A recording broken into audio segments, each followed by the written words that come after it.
Les premiers amours de jeunesse. J'aurais pu faire cette vidéo aussi sur la chaîne pour hommes, je la fais sur la chaîne pour femmes, mais c'est un petit peu un hasard. J'ai envie qu'on parle ici des premiers amours de jeunesse, parce que ces premiers amours de jeunesse, ils nous marquent à jamais. On a envie parfois d'y repenser, parfois avec nostalgie. C'est important, les premiers amours, les premiers contacts des femmes avec les hommes, des hommes avec les femmes, en tout cas dans les relations hétéros, parce que ça montre la voie pour la suite. Souvent, quand tu galères à avoir tes premières petites amies, tu te mets dans la tête que t'es pas assez bien pour avoir des copines, par exemple. Ou selon comment ça s'est fini avec ton premier petit copain, eh bien tu te dis tous les hommes c'est comme ça. Voilà. Bien sûr, on sait que quand on reproduit un schéma, le dénominateur commun c'est nous, et donc c'est un travail sur nous qu'il faut faire. Mais il n'empêche que les premiers amours, ça nous marque. Des fois, ça établit une norme de ce qu'on attend ou de ce qu'on redoute chez les hommes. Parfois, on idéalise cette époque avec le temps. C'est-à-dire que sur le moment, tu vis ça en te stressant. Par exemple, je sais pas, je vais faire ma première fois, ou j'ai peur du jour où il va me quitter, ou machin. Et puis 20 ans après, ou 10 ans après, tu y repenses et tu te dis, en fait, c'était quand même cool. J'aurais dû plus profiter sur le moment sans me prendre la tête pour le futur. Donc, les premiers amours, oui, ça a une tendance à être idéalisé.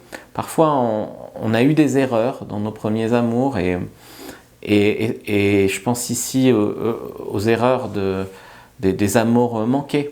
Par exemple, j'ai eu quelques filles avec qui j'aurais pu vivre quelque chose de beau et ça s'est pas fait parce que j'étais trop timide, parce que j'ai pas fait les efforts nécessaires au bon moment, ou parce que elle a déconné aussi. Voilà, donc des fois on s'est raté à pas grand chose et sur le moment on a eu trop de fierté pour faire ce qu'il fallait pour rattraper ça. Et après, on y repense en disant quel gâchis, plus jamais autant de gâchis. Et du coup, on fait ce qu'il faut pour que ça n'arrive plus. Il ne faut pas sombrer dans la dépression. Hein. Si tu sombres dans la dépression quand tu y repenses, ça ne va pas. Les premiers amours, je sais qu'il y a peut-être des femmes qui vont regarder cette vidéo ou des hommes en se disant je viens de vivre mon premier amour avec quelqu'un, ça vient de se finir, qu'est-ce que je dois faire ? Il ne faut pas y mettre trop de stress, trop de dépression. Parfois, c'est bien que ça soit fini. C'est bien, on a vécu quelque chose de fort, quelque chose d'intense, quelque chose de marquant, et c'est fini. Mais des fois, c'est bien que ça soit fini. Je pourrais parler d'une fille en particulier avec qui j'ai vécu 3 à 6 mois très intenses.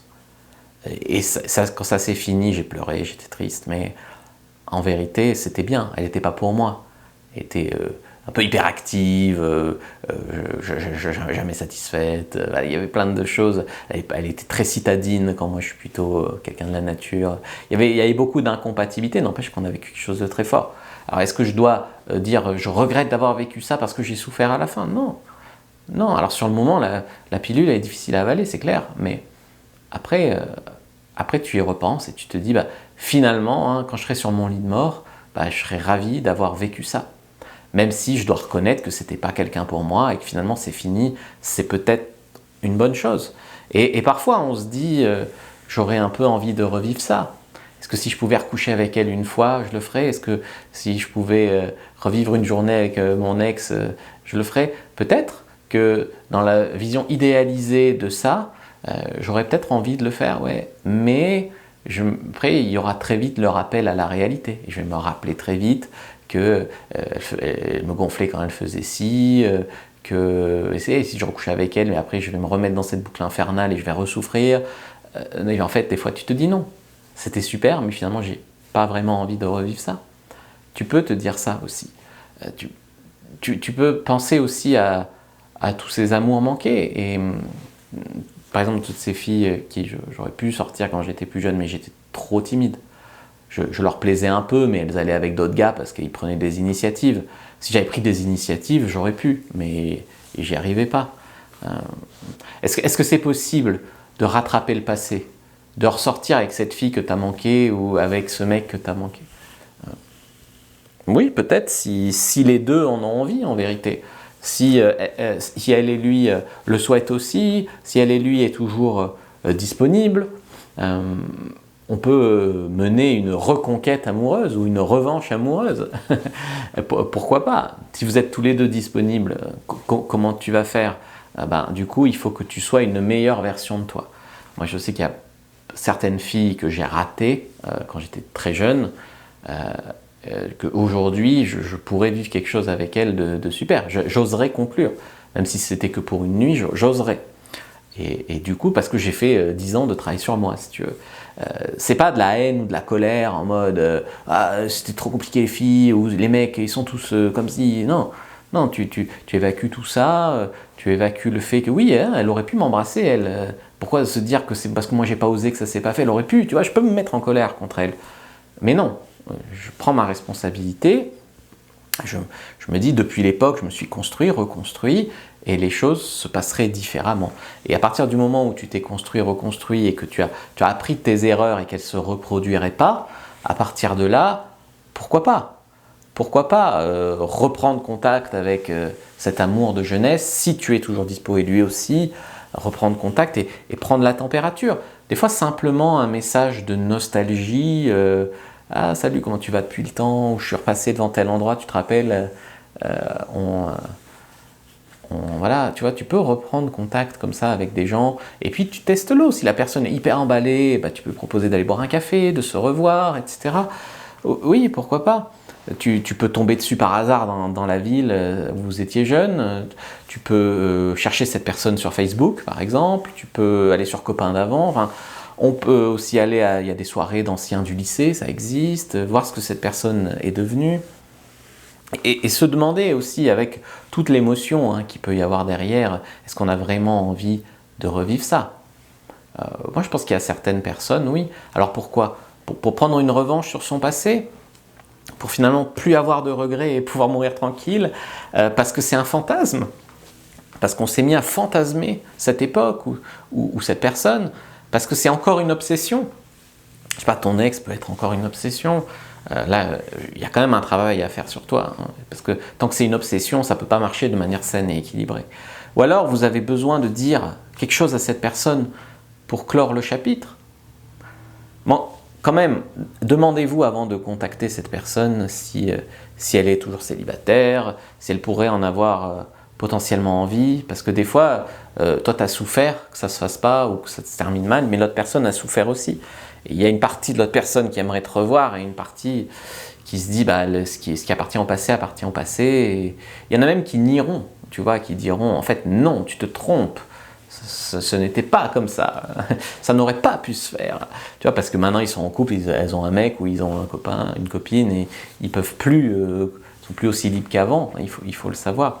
Donc attention quand même à la nostalgie, à pas trop idéaliser son premier amour de jeunesse ou son ancien amour ou la personne qui te plaisait à l'époque. Mais en fait, il faut te comprendre que tu revivras pas ta jeunesse, tu revivras pas ton premier amour, même si c'est que la même personne de la même façon. Au mieux, tu revivras un nouveau amour avec cette personne. La vie avance en fait. Donc, la vie avance, on grandit, on vieillit, on mûrit, certaines personnes s'améliorent, d'autres pas, mais on a le droit de repenser au passé et de ne pas avancer, de rester bloqué, mais la vie avance quand même. Donc moi, ce que je te propose, c'est d'avancer avec la vie, et si jamais tu as l'occasion, va clore ce chapitre, mais ne vis pas pour clore ce chapitre. Nous-mêmes, on change, tu vois, on s'améliore, et tu vois, par exemple, je sais pas, tu revois ton amour d'il y a 20 ans, mais tu as eu des enfants et lui aussi, la vie peut pas être... Vous pouvez pas reprendre où vous en étiez à 20 ans. Après, est-ce que ça veut dire que vous pouvez pas passer une belle soirée ensemble ou un bon moment ensemble? Ça veut rien dire. Je pense qu'il y a beaucoup de gens qui feront pas la démarche d'aller vers vous parce qu'ils ont peur que vous les rejetiez, mais que s'ils venaient vers vous, eh bien, ils seraient ravis. Moi, il y a une fille de mon lycée qui m'a recontacté. 2 ans, 1 an, 2 ans, entre 1 an et 2 ans, elle m'a envoyé un message sur Facebook. Elle m'a dit un truc fou, elle m'a dit « je t'ai vu sur Pornhub ». Et du coup, ça m'a donné envie de reprendre contact avec toi. C'était courageux de sa part. C'était quelqu'un, je ne savais même pas que je lui plaisais à l'époque, cette fille. Elle a repris contact en mode un peu flirt. Je ne savais même pas que je lui plaisais à l'époque, parce que je t'aurais dit elle était trop bien pour moi. Bon, bah, j'aurais eu peut-être une petite chance avec elle. Bon. Et finalement, c'est elle qui me contacte, c'est elle qui reprend contact, c'est elle qui me propose d'aller boire un café. C'est courageux, c'est beau, et je l'ai pas rejeté, tu vois. Est-ce que moi, je serais allé prendre contact avec elle? Non. Parce que je me serais dit, elle s'en fout de moi, ou de toute façon, j'avance dans ma vie, pourquoi je ferais des efforts pour quelqu'un qui n'en a pas fait à l'époque, etc., etc., etc. Mais en tout cas, voilà, moi je suis quelqu'un qui rejette pas, hein, comme ça, le passé, tout ça. Il y a beaucoup de gens qui se braquent, qui pensent que tu vas leur en vouloir, tu vas être méchant, non. Donc voilà, je vous invite à prendre votre fiche sur l'amour, premier lien dans la description de la vidéo, lien en commentaire épinglé, me dire ce que vous en pensez, vous, des premiers amours de jeunesse, likez, commentez, partagez.